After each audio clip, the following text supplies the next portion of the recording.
E aí, gente? Outra pergunta que muitas pessoas fazem é: será que existem grupos de risco para o suicídio? Será que existem pessoas que praticam comportamentos que aumentam o seu risco em vir a acarretar uma ideação ou até mesmo uma tentativa de suicídio? E a resposta é sim. Existem esses grupos sim, mas antes de eu lê-los para vocês, eu quero que vocês entendam algumas situações que aumentam esse risco que não pertencem a grupos em específico.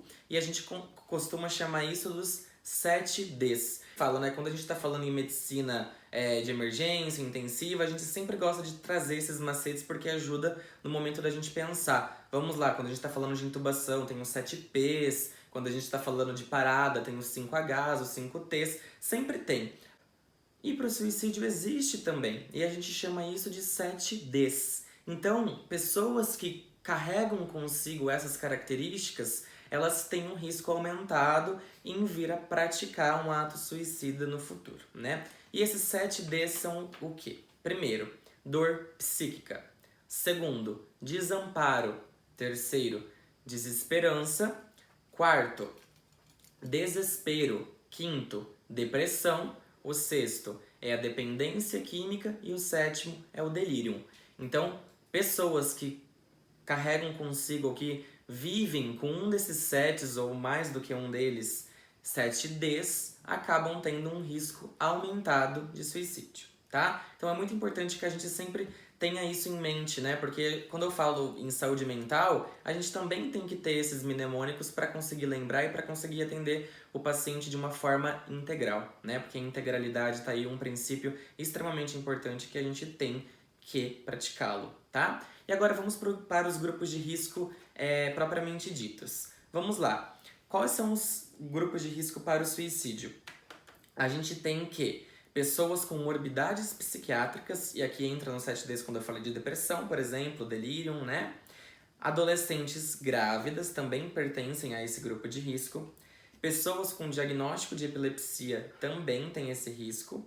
Pessoas internadas também, e aqui a gente poderia discutir muito, muito e muito a respeito disso, mas não é o foco. Então, pessoas internadas também possuem risco aumentado para o suicídio.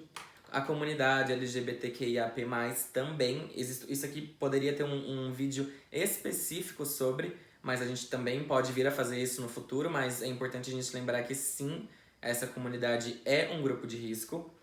Pessoas indígenas, refugiados, imigrantes, daí outros pontos que a gente tem que considerar. Pessoas que têm histórico pregresso de tentativa de suicídio, né? Então pessoas que já tentaram praticar o ato.